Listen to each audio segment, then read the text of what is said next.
The broadcast is now starting. All attendees are in listen-only mode. Hello, everyone, and to all the listeners, good morning, good afternoon from wherever you're joining.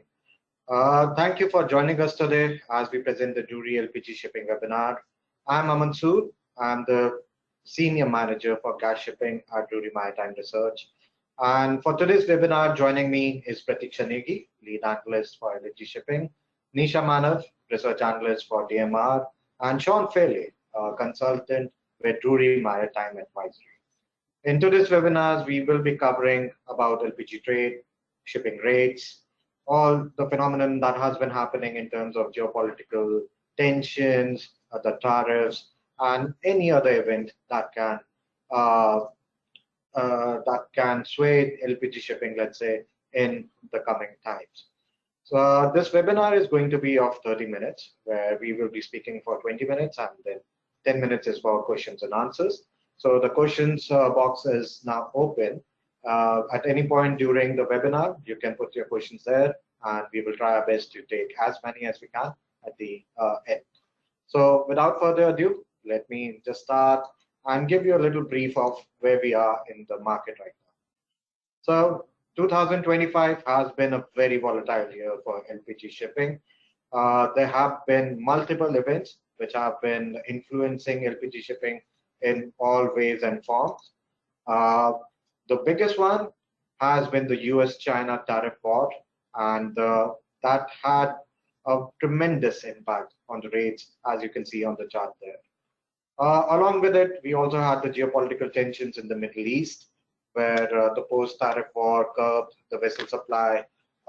Most of the vessels, the war risk premium went up. Some of the owners were hesitant of sending the vessels into the region. So that also curbed the vessel availability right there and created a surge in rates, as we see on the chart right there. So in terms of trade also, I think the first half was a little bit soft, but we do expect that second half is going to be much more robust. This was because of the geopolitical tensions where, the earnings have been much more robust than we had expected. And even going forward, we are seeing that there will be Panama Canal congestion and stronger exports out of the US with new terminal capacities coming, which are going to support the shipping rates in the second half. So even with a stronger second half of 2025, we are still projecting that the VLGC rates are going to decline by 19% in 2025 itself. Now, this is an improvement from an earlier projection of a decline of 22%. And obviously, I've already described the reasons why we have improved our projection.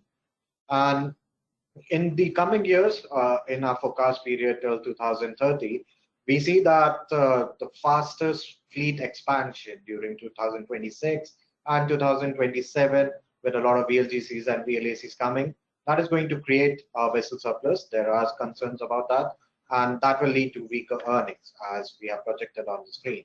So right now in this chart, we have it till 2028, but in our LPG forecaster, you can view the numbers till 2030 and all the logic behind that as well. Now, with the VLGCs, there is going to be a trickle-down effect as well. That is going to affect the earnings for other segments. And now, MGCs and MRGCs are also going to be affected, but they will showcase relative stability as compared to the VLGCs. And that is mainly because of their exposure to the ammonia market. So we are seeing a lot of green ammonia potential that would be there. Not quite in our forecast era till 2030, but afterwards there would be a lot more. But MGCs and MRGCs are going to be the first segment to handle green ammonia commodity. So to tell us a little bit more about the MGC story and their negative correlation with VLGCs, we have Nisha Manav. So Nisha, could you please tell our listeners about the MGC story that we covered? Thank you, Aman. Now that we have covered the VLGC market, let's talk about the MGC segment, which, let's be honest, have been having a bit of identity crisis lately. Since 2024, TC rates for MGCs have been on a steady decline. and the sector is facing pressure on multiple fronts, be it oversupply in the VLGC fleet, shifting trade patterns, or rising competition from the VLGC shadow fleets, which is encroaching the MGC segment's territory. It is like being the middle sibling caught between the big players and the niche specialists. India, traditionally a stronghold for creating MGC's demand, has dialed down its LPG imports, and add to that the infrastructure upgrades that now favor VLGCs, a stagnant ammonia trade, or the high cost of new buildings. But it's not all doom. Long-term prospects for MGCs remain relatively stable. Why? Because they benefit from rising LPG demand in Southeast Asia, growing US-Europe flows, and are expected to be the early movers in green ammonia trade, as Aman has already discussed. Plus, their smaller, more versatile fleet, which gives them the flexibility to adapt where large vessels can't. So, while the MGC segment is currently under pressure, it's not completely out of the game. Thanks, Nisha. So, of course, in the past, we have seen that the MGC rates were directly in correlation with VLGC. They used to follow the trends in the VLGC market. And it's a much smaller fleet. There is a fleet expansion going on, but it is mostly for replacement. So, yes, this segment is going to find its own identity in the forecast period that we have. And the rates are going to showcase that as well. So covering the rates, I think now we can move on to the factors that influence it. And what better to start than the import and exports. So Nisha, could you also tell our listeners about what happened in the first half of 2025 and what is our trade outlook for 2H25? Sure, Aman. Now let's talk about the LPG trade. Interestingly, despite the uncertainty, we have revised our forecast for 2025 global LPG trade upwards from earlier projection of 1.4% to now 1.9%. From the import side, importers have fared relatively differently. China didn't fare as well, and we saw its imports increasing by 6%, which is very low compared to last year. Elevated landed cost due to tariff war and the suffering petchem sector kept PDH run rates under limit, and this limited China's import growth.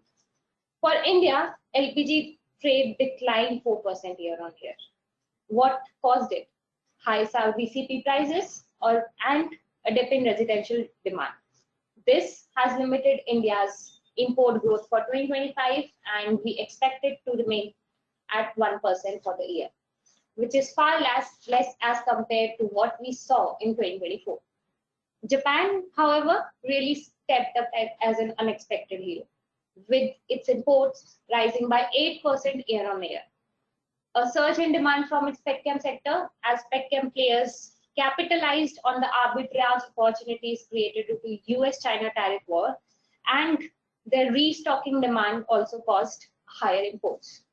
South Korea's LPG demand continues to suffer with overcapacity in the petchem sector and ongoing consolidation efforts. However, we saw a rise in import demand from countries like Indonesia, Thailand, Vietnam. This is encouraging, but we remain cautiously optimistic.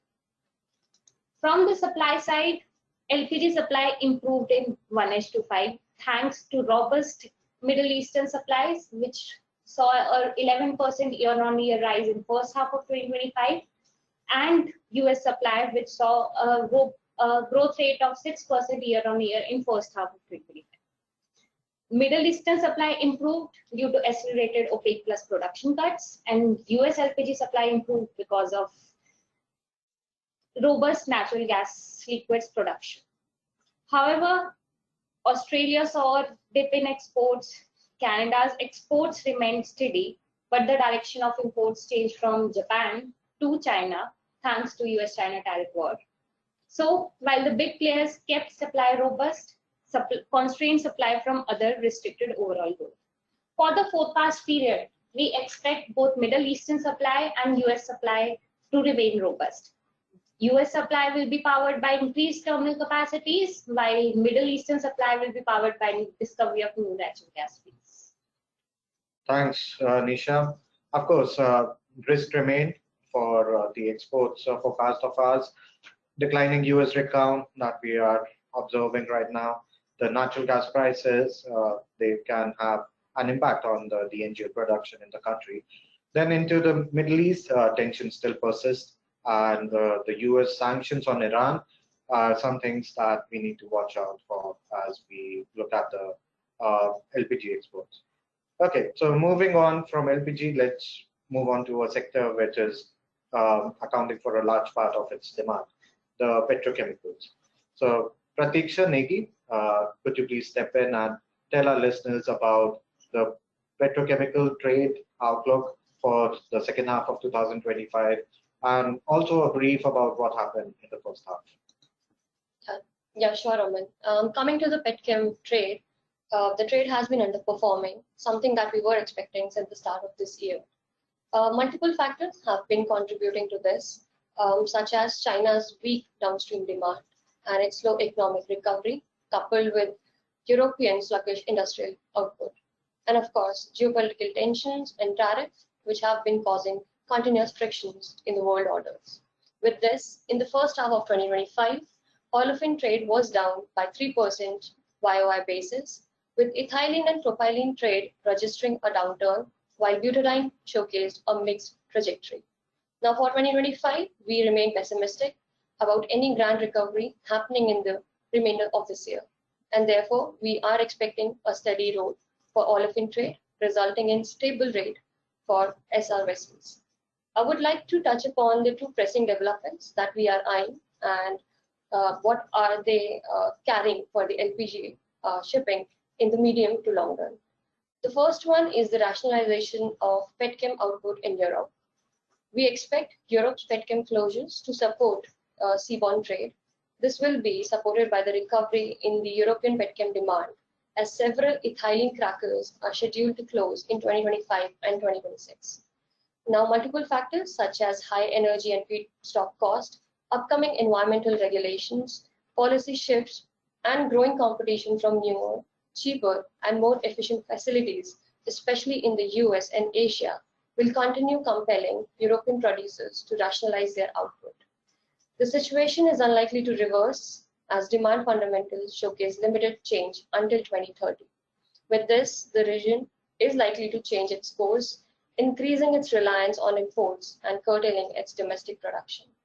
Some recovery is expected, but only after 2026, but the incoming petchem facilities in the region will curtail any potential gains for the European petchem industry. So far, we have seen that the Europeans' downstream demand has remained dismal, with no signs of recovery likely in the second half of this year also. Following this, China's story also follow a similar suit. The country's downstream demand has recovered in the second quarter over the first, but its sustainability remains in question. The hoarding of LPG and other feedstock was a result of the rising tensions in the Middle East and the country's continued tussle with the US. But in reality, if we see, the domestic demand has remained weak, which is dampening the overall market sentiments. If we talk about the ethane trade, it has remained steady in the second quarter, with trade between US and China remaining uninterrupted, as ethane was out of the tariff loop. However, with US Department Directive requiring licenses for the ethane exports to China, it is creating some uncertainty in the market, especially for VLECs and ethane trade, adding another layer of volatility to the ongoing US-China tariff standoff. Although we do not expect any strict restrictions to stay for long, as ethane trade remains imperative for both US and China. However, we do feel that any sporadic enforcement or policy shift could hamper the trade in the short run. Thanks, Pratiksha. And as you mentioned, the US-China trade war and the Middle East tensions, could you also tell our listeners about the key events of the geopolitical issues that are going on right now and what kind of impact they can have on LPG shipping? Yeah, sure, Aman. So US, Europe, Middle East, and China, they remain the key hotspot, and they are going to dictate the LPG shipping dynamics in our forecast period. Now, with US expanding its supply and reach, Europe curtailing its petchem output, tensions lingering in the Middle East, and China's economic slowdown and its tussle with the US. They all are going to be there that are going to impact the LPG shipping. Let's delve into these issues one by one. The first and the foremost, the US-China tariff war. With China's 10% retaliatory tariff on US LPG still in place, despite a second 90-day pause extension, Chinese buyers have been pulling back, resulting in a dramatic drop in US LPG share of China's import, which has plunged from 45% in 2024 to under 15% this year. Now, to avoid elevated land costs, Chinese importers have scaled down US loadings, softening VLGC flows on the US-China route. Yet, interestingly, we have seen that the US Gulf Coast loading remains strong on YOY basis, as these cargoes find new homes across Asia. Countries like India capitalize on arbitrage opportunity, absorbing redirected US cargo bound initially for China.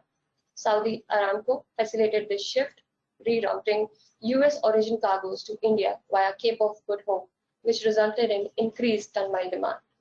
Now, in short, the tariff didn't just tweak trade, it realigned the key trade routes.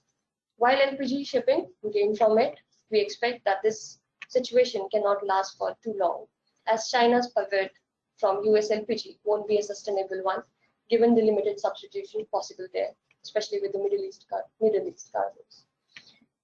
Talking to the Middle East, let's see how Iran-Israel tensions hold for LPG shipping. Now, in June 2025, rising tension between Iran and Israel brought the Strait of Hormuz under geopolitical scrutiny. The strait remains imperative for LPG shipping as it accounts for over 800 VLGCs and 350 MGCs transits in 2024, representing 92% of the Middle Eastern NGL exports and 34% of the global LPG trade annually. Any disruption in the region could send Asia over the edge, as it absorbs around 97% of the cargoes from this region. Key buyers such as China and India could face significant risk due to the closure. China in particular, because its heavy reliance on the Iranian LPG supply. But so far, no major trade disruptions have seen, with export largely uninterrupted. However, we did acknowledge the fact, even for the previous disturbance that we saw, market sentiments were made fragile, resulting in vessel bunching around the Gulf of Oman, which led to the tonnage tightness and pushed AGU Japan VLGC spot rates up by 15 to 20% on MOM basis in June. However, as the tension de-escalated, we saw the rates, easing. So yeah, multiple nuances are going around the world, and with having varied implication for LPG shipping, which are and will be reshaping the LPG dynamics in the forecast.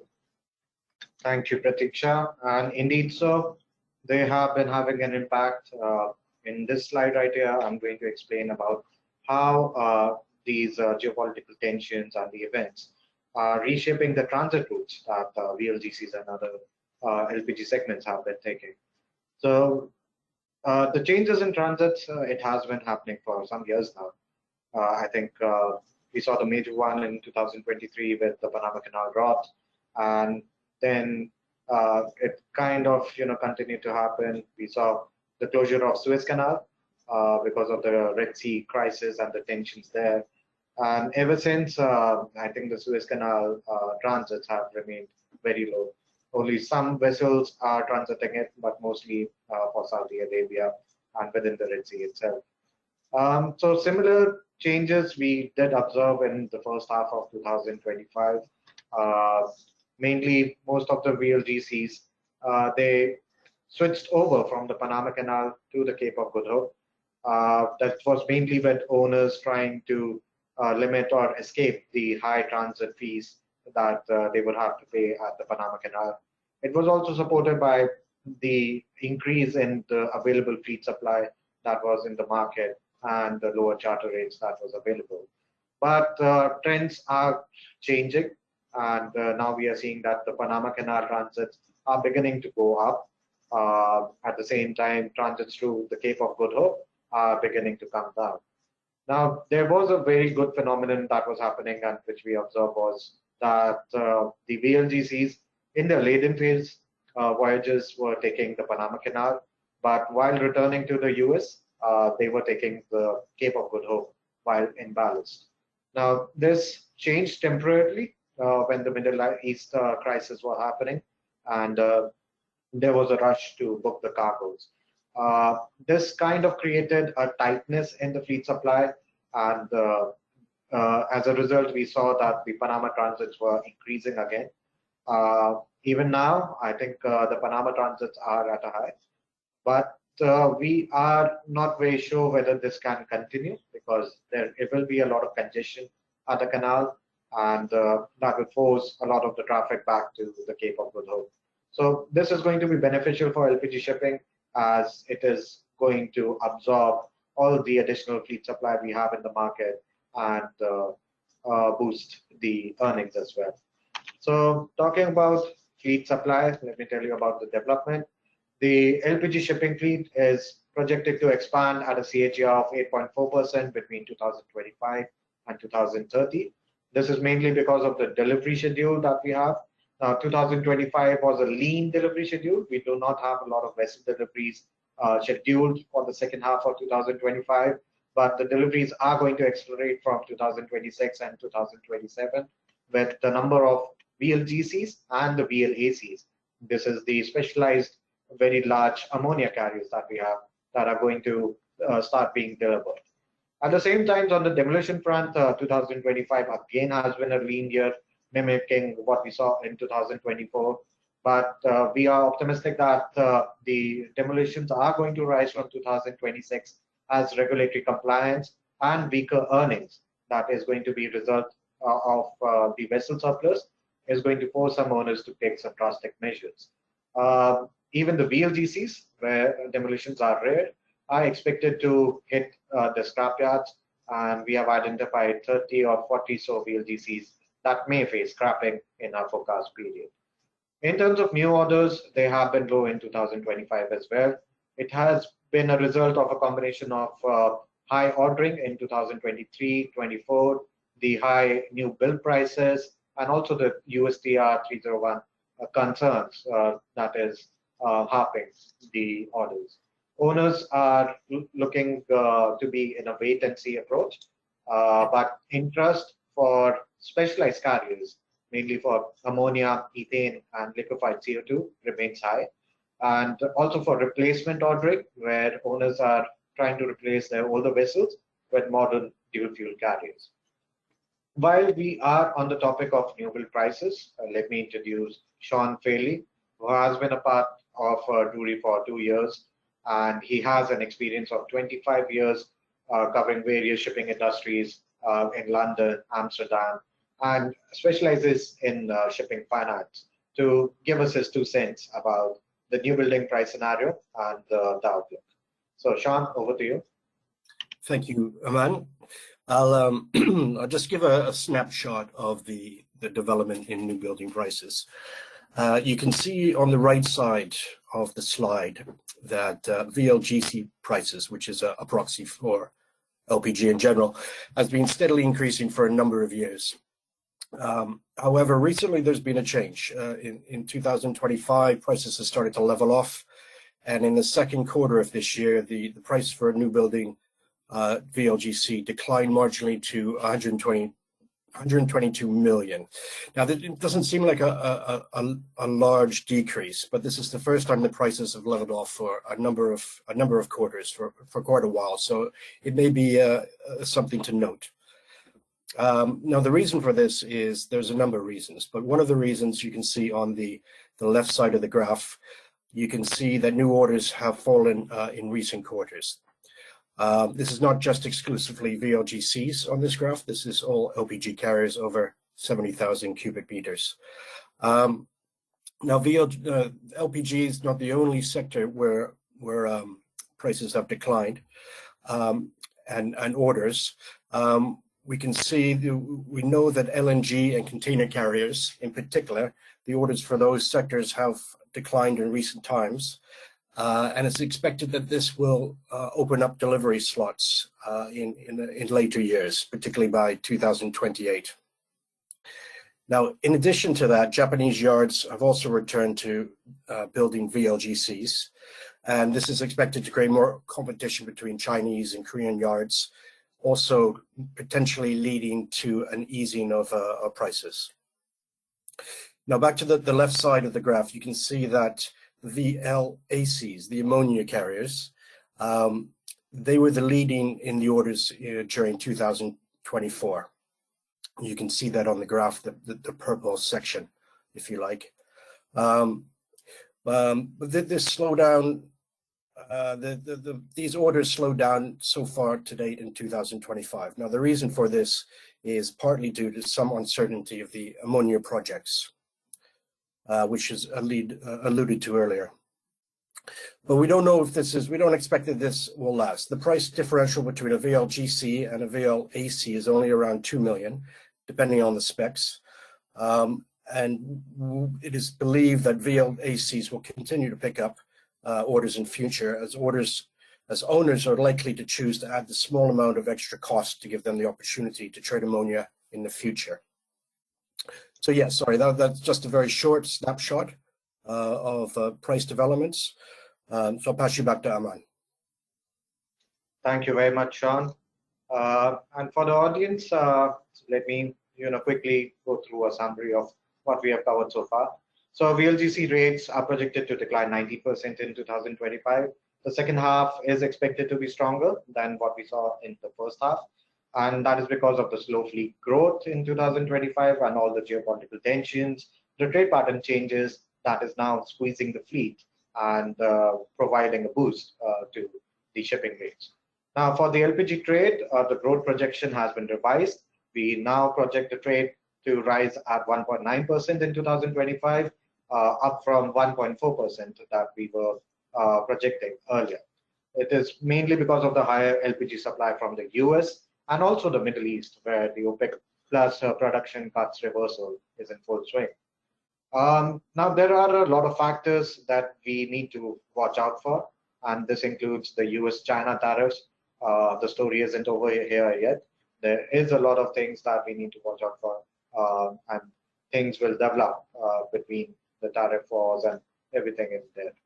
Now, the Middle East tensions, while there is a kind of calmness there, but it's still not a very easy calmness.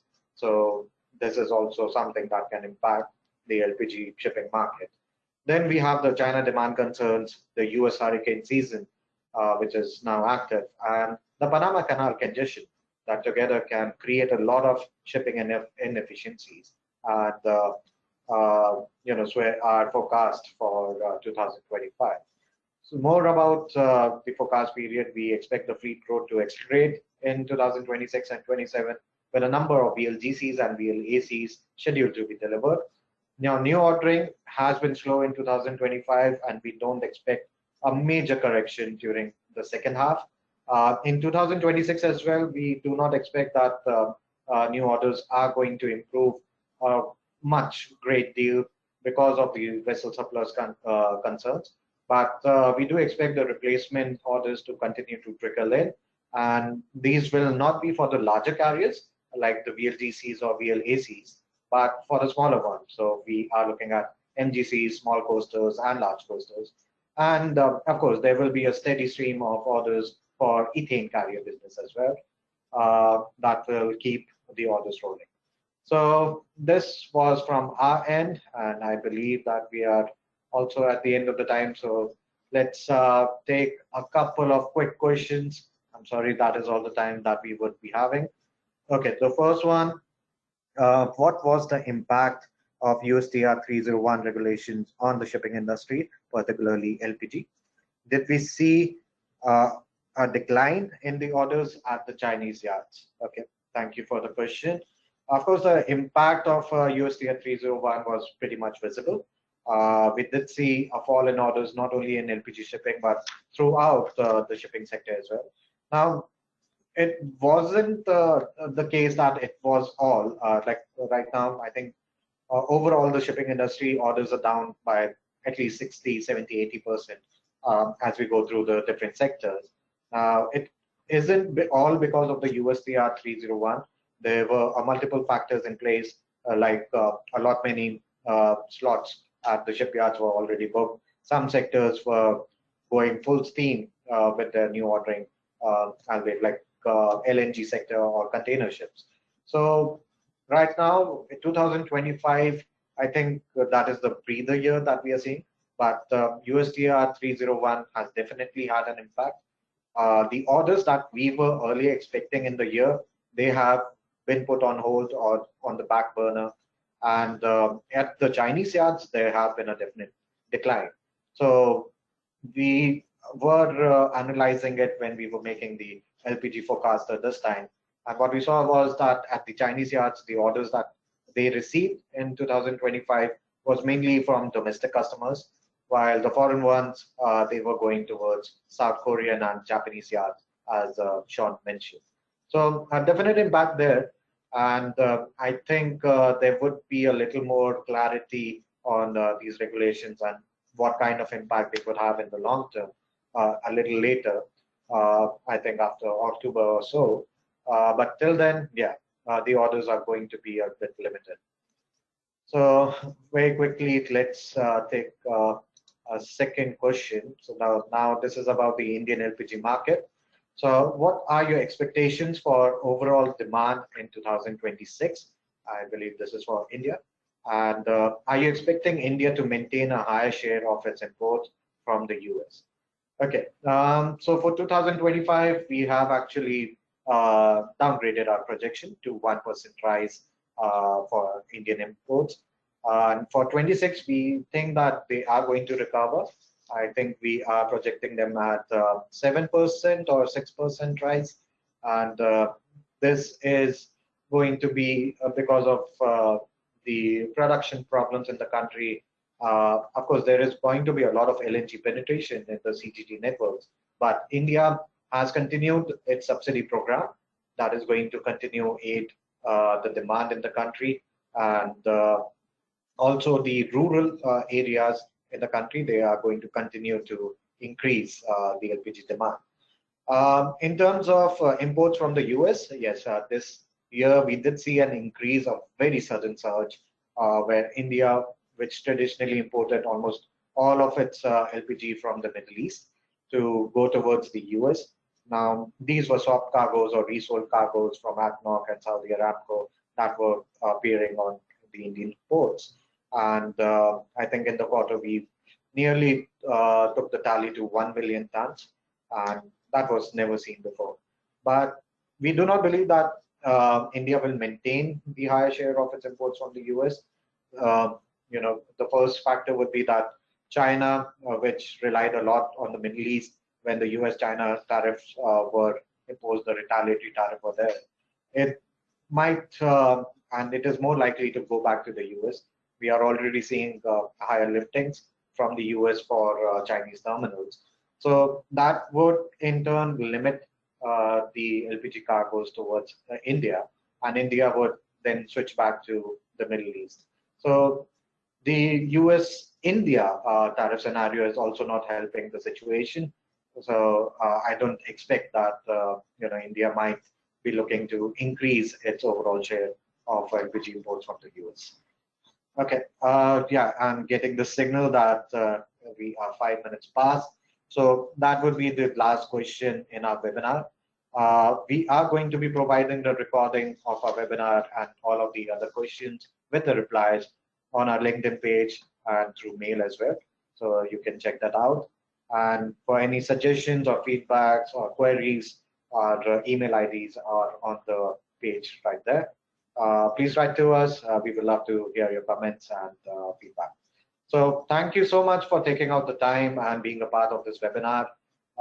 It's me on behalf of Pratiksha Negi, Nisha Manav, and Sean Fairley. I'm Aman signing off and bidding you a very good day. Thank you.